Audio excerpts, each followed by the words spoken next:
welcome back to my channel. If this is your first time being here, thank you so much for stopping by and thank you for clicking on this video. Today I'm going to show you how I make my bonnets at home and for my business.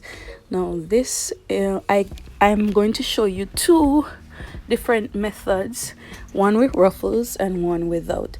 So the materials you're going to need a safety pin to thread your elastic, or if you have a bobbin, that's fine. You're going to need pins. You're going to need just this little clipper that I usually use to cut threads. I also use my little wonder clips. This is very handy. You need a tailor's chalk, and you're going to need something to cut your fabric. You can use a cutting tool like this one, or you could use your scissors. It's fine if you don't have that.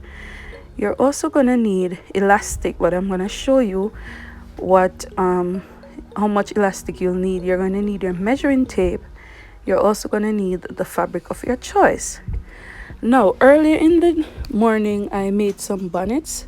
So these are the bonnets that I made. So I'm going to show you how this bonnet will come out. Now this one is the one with the ruffles, and I really love bonnets with ruffles. I made these this morning. This is just the plain color one without any pattern, so that's just a solid brown. And this is one also that is just a regular bonnet, but you can wear it on the reverse side, so it's a reversible bonnet. So the first thing you want to do, you're going to determine how much fabric you need.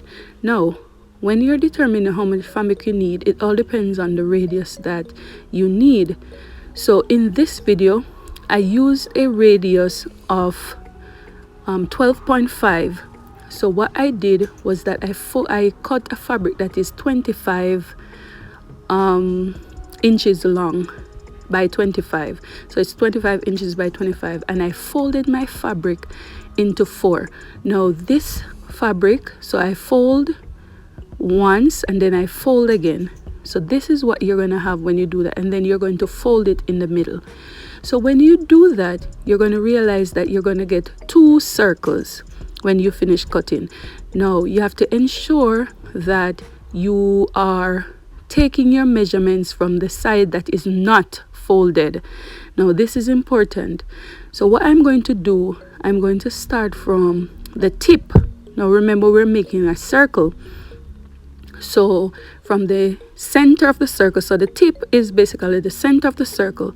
So we're going to use the radius of 12.5. So you know a radius is a measurement that is from the center of a circle to any part of the edge of the circle, which is the circumference. So I'm taking that 12.5 all the way around my fabric, and then I'm going to mark those points, connect those points.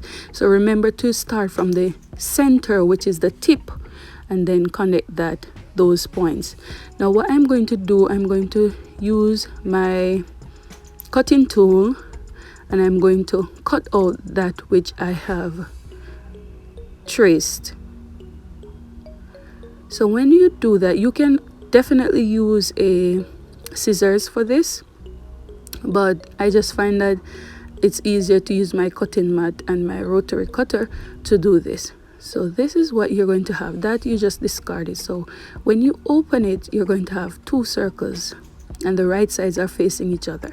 Now you can totally go ahead if you just want a plain bonnet and just use those 2 circles to make a bonnet, but I just went ahead and I wanted the yellow with it, so I put the measurement matching up the tips, the tip, which is the center, to the tip of the center of the yellow one, and I just went ahead and just trace it out and then cut out the same thing. So this is what I have when I cut out the yellow piece. So when I open the yellow piece, this is what you're going to have.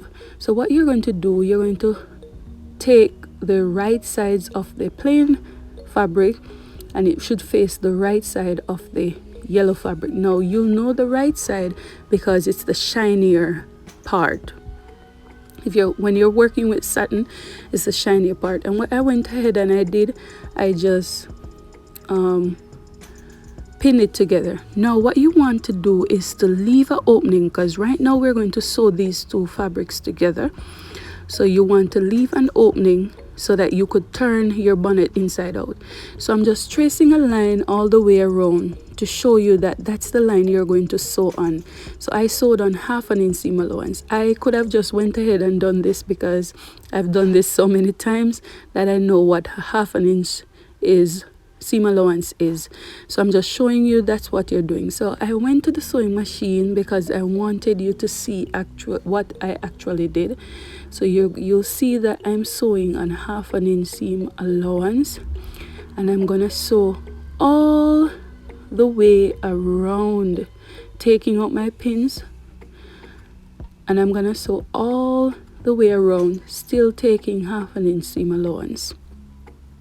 Now the part that I marked, you're not gonna sew it all the way close, because what you're going to do, you're going to leave that little opening, and then you're going to take your fabric inside out. So that's what I did. If you notice, there's a little opening right there.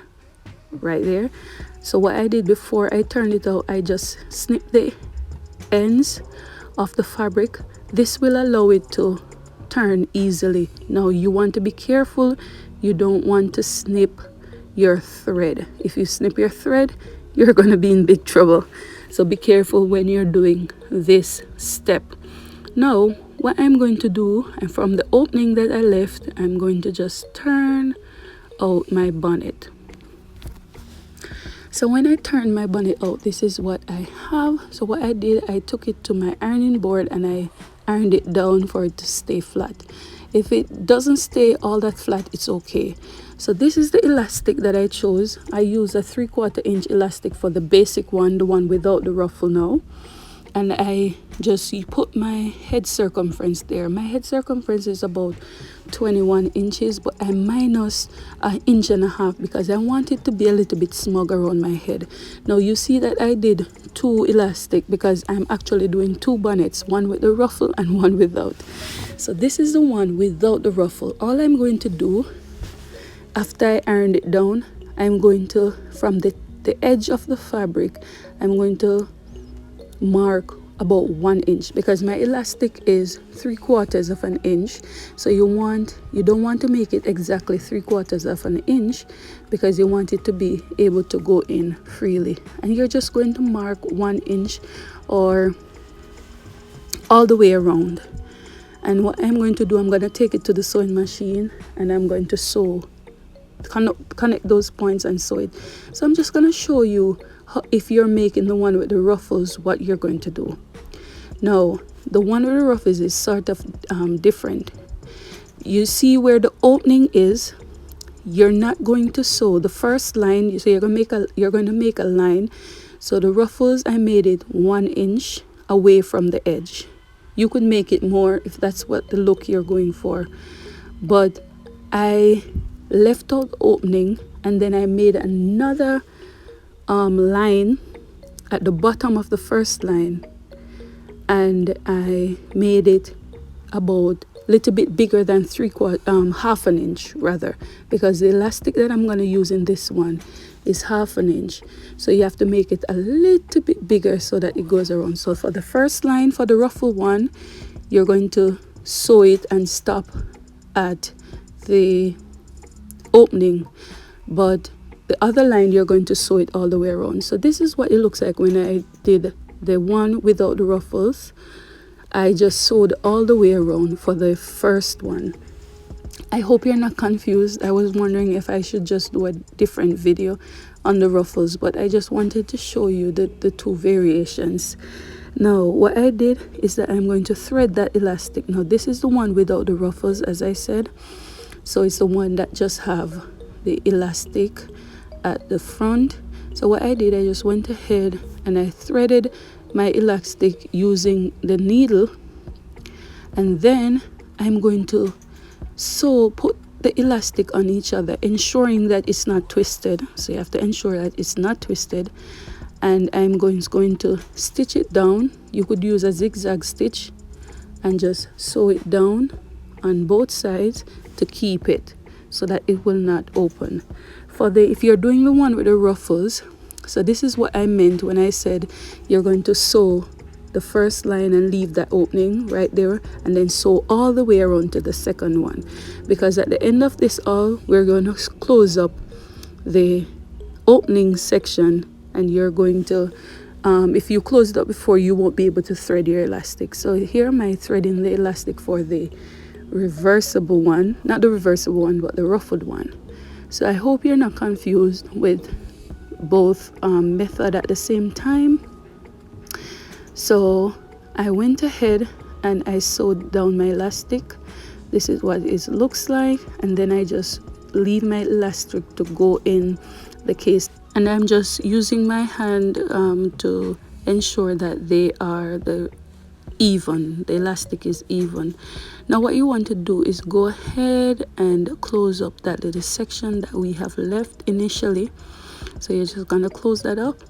Also for the ruffled one, you're gonna do the same thing. Just move that all around until the ruffles are evenly distributed, and then you're going to go ahead, close up the first line. Remember that line that we didn't go all the way around, and then you close up the edge of it.